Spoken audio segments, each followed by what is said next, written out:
Jadi ini bisnis prosesnya ya. Pertama, nanti akan saya jelaskan syarat-syaratnya. Syarikat atau majikan harus mendaftarkan dulu ke KBRI.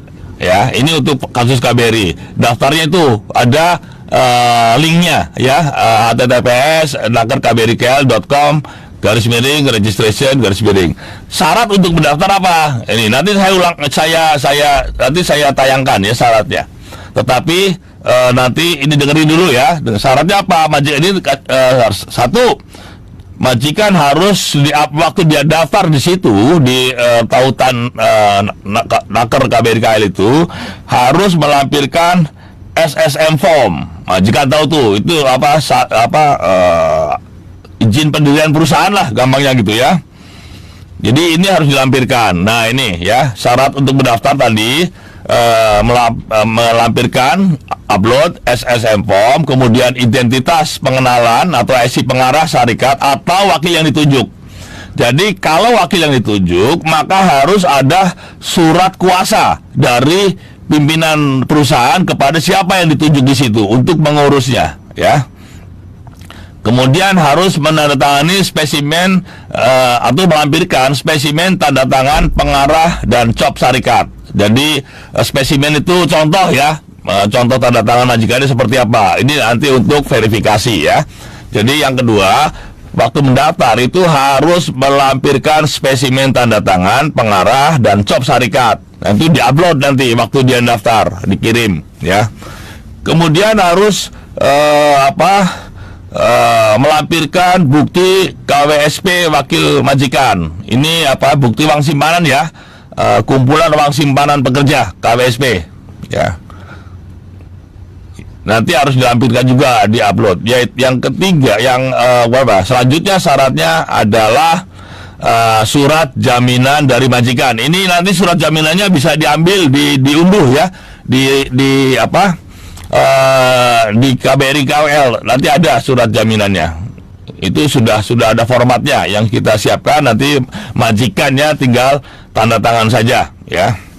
Nah ini tadi sudah syarat-syaratnya yang boleh ikut tadi sudah saya jelaskan ya. Pekerja berusia, pekerja memiliki identitas seperti paspor, SPLP, KTP ya.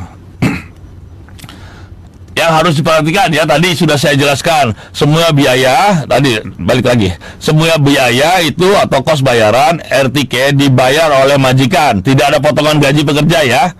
Nah ini syarat, ini ketentuan dari Malaysia nih, bukan ketentuan dari saya ya. Ini semua biaya ditanggung oleh majikan. Kontrak kerja harus ditandatangani asli atau original pekerja dan majikan, tetapi pekerja dan majikan nggak usah datang. Ya, nanti itu bisa diunduh ya, bisa di print dari linknya KBRI. Pekerja tidak perlu datang ke KBRI untuk pembuatan kontrak kerja, nggak perlu datang ya. Majikan yang bertanggung jawab ngurus. Tadi sekali lagi ya, majikan yang bertanggung jawab ngurus kontrak kerja, atau kalau bukan majikannya, orang yang ditunjuk oleh majikan ya, tapi bukan agent ya, bukan agent, harus pegawai syarikat itu. Ya, nanti akan kita cek di situ ya, yang akan mengurus itu ya. Yang akan mengurus bukan agent, tetapi orang, mungkin bagian HRD ya kalau di kita namanya ya, bagian tenaga kerjanya lah ya. Di perusahaan pasti ada yang namanya HRD ya, itu yang ngurus, bukan agent apalagi calo, nggak bisa itu. Nanti harus ada surat, tadi kan ada surat penunjukan tuh ya, yang syarat di atas tuh ya, identitas pengenalan IC pengarah syarikat atau wakil syarikatnya ya. Bisnis prosesnya tadi ditanyakan ya, bisnis proses. Oke ya, tadi sudah daftar ya, sudah daftar tadi melampirkan tuh syarat-syarat yang tadi ya.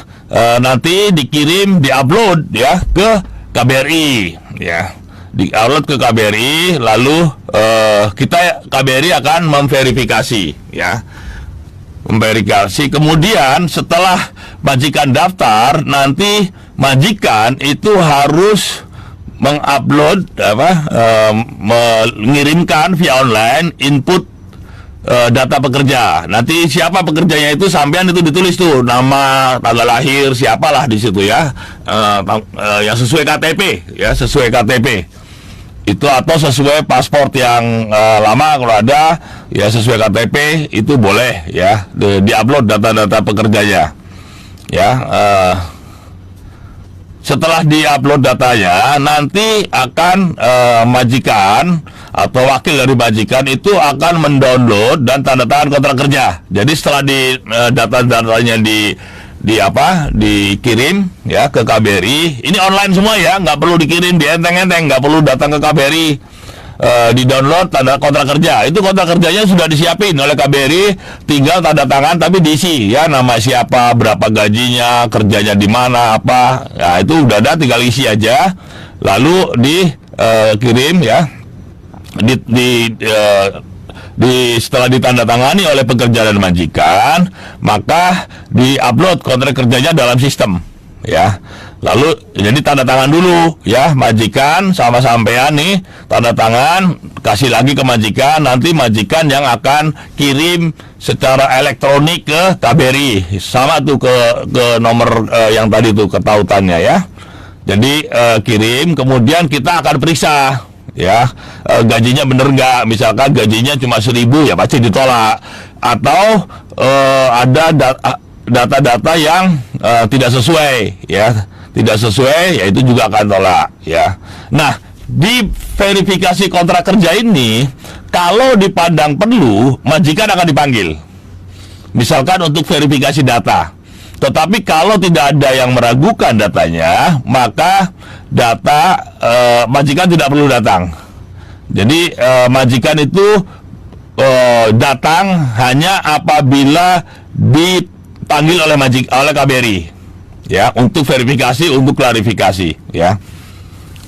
Ini terus setelah verifikasi dan tanda tangan tadi kontrak kerjanya, lalu di download tuh kontrak kerja yang tanda tangan tadi, sampean minta ke majikannya ya kontrak kerjanya.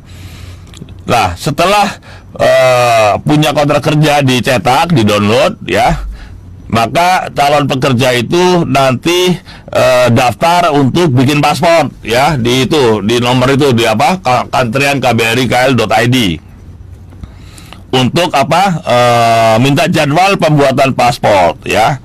Ini seperti biasa ya. Jadi jangan ada yang tanya lagi, Pak, bikin paspor harus STO nggak? Ya, harus STO, semuanya harus STO. Jadi itu dicatat ya, difoto untuk cara buat temu janji pembuatan paspor. Nah, waktu Anda datang ya, bikin paspor, maka pekerja harus datang ya untuk bikin paspor, karena kan harus foto sama ini sidik jari. Waktu datang ke KBRI, semua dokumen harus dibawa. Dokumen apa saja yang harus dibawa?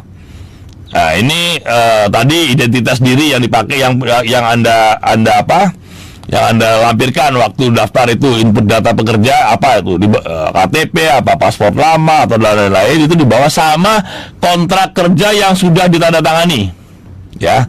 Jadi itu harus dibawa, karena nanti paspornya khusus, ini ada tulisannya paspor RTK, ada tandanya. Masa berlakunya sama 10 tahun, tetapi nanti dipisahkan, kita akan memilah-milah. Nah, ini sampai pembuatan STO, lalu sampean datang untuk buat paspor ya, jelas ya.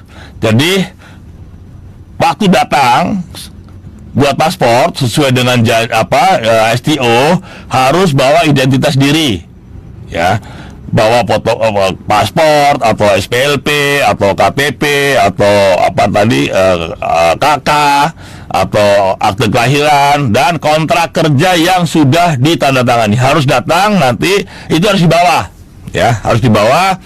Lalu sampean buat paspor. Tentu sekarang ini harus bayarnya M-Cash itu ya, nggak bisa bayar cash. Itu harus M-Cash itu kan sebelumnya udah dijelasin. Nanti di KBRI kalau belum top up, ada juga yang bantu dari petugas M-Cash. Tetapi nanti harus bayarnya nggak boleh cash. Bayarnya 110 kalau yang biasa. kalau dia paspornya rusak dia 265, tetapi kalau yang paspornya hilang ya itu 415 ya. Jelas ya sampai sini ya. Nah, kalau dia tidak punya paspor ya, tidak punya kopi paspor, maka dia daftarnya pilihnya itu harus diverifikasi dulu ya. Nanti akan diverifikasi dulu. Jadi setelah datang sesuai temu janji online, nanti akan diarahkan ke bagian atas hukum untuk verifikasi datanya. KTP-nya akan dicek dulu, ini bener gak KTP-nya. Nah, sampai sini buat paspor ya. Nah, setelah paspor jadi, maka KBRI itu akan mengirimkan kopinya saja ke perusahaan. Ya, paspor itu tidak dikirim dulu. Ini untuk memastikan bahwa majikan sampean itu mengikut sertakan atau mendaftarkan ikut RTK. Ya, jelas ya. Kopi paspor yang sudah jadi itu akan dikirim via email ke majikannya. Oke ya. Nah, majikan setelah dapat kopi paspor sampean ini, dia harus daftar ke JIM. Ya, daftar ikut rekalibrasi. Nah, setelah daftar itu nanti akan dapat receipt, akan dapat bukti pendaftaran. Ya, akan dapat bukti pendaftaran. Nah, setelah dapat bukti pendaftaran itu sampai datang ke KBRI untuk mengambil paspor aslinya. Ya. Jadi ini tujuannya bukan untuk mempersulit sampean, tetapi untuk memastikan bahwa paspor itu digunakan untuk program RTK, ya, bukan untuk yang lain. Karena kalau untuk yang lain nggak bisa. Syarat-syarat yang lain itu, yang syarat ini khusus untuk RTK saja. Ya, jadi supaya KBRI memastikan bahwa paspornya digunakan untuk ikut program RTK, maka majikan harus daftar setelah mendapatkan kopi paspor dari KBRI. Jelas ya?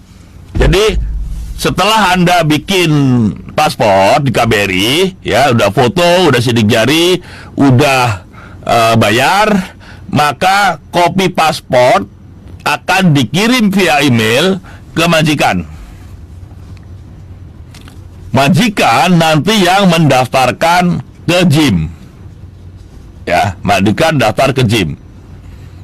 Nah, waktu daftar itu nanti majikan akan mendapat resit dari JIM, resit bahwa sudah mendaftar. Ya. Nah, resitnya itulah yang digunakan untuk mengambil paspornya di KBRI. Jadi untuk paspor yang digunakan untuk RTK itu tidak dikirim melalui pos, tetapi diambil di KBRI dengan membawa resit bukti pendaftaran RTK. Kalau tidak didaftarkan, jadi sudah bikin tetapi majikan tidak mendaftarkan, maka paspornya tidak akan diberikan. Jelas ya? Nah, tetapi kalau pembuatan paspor yang di luar RTK, yang biasa itu yang punya permit, itu akan dikirim melalui pos seperti biasa. Khusus RTK, paspor akan diambil di KBRI dengan membawa bukti resit bahwa majikan sudah mendaftarkan. Ya, jelas ya? Nah, ini tujuannya apa? Untuk memastikan bahwa majikan sampean itu sudah mendaftarkan ke JIM.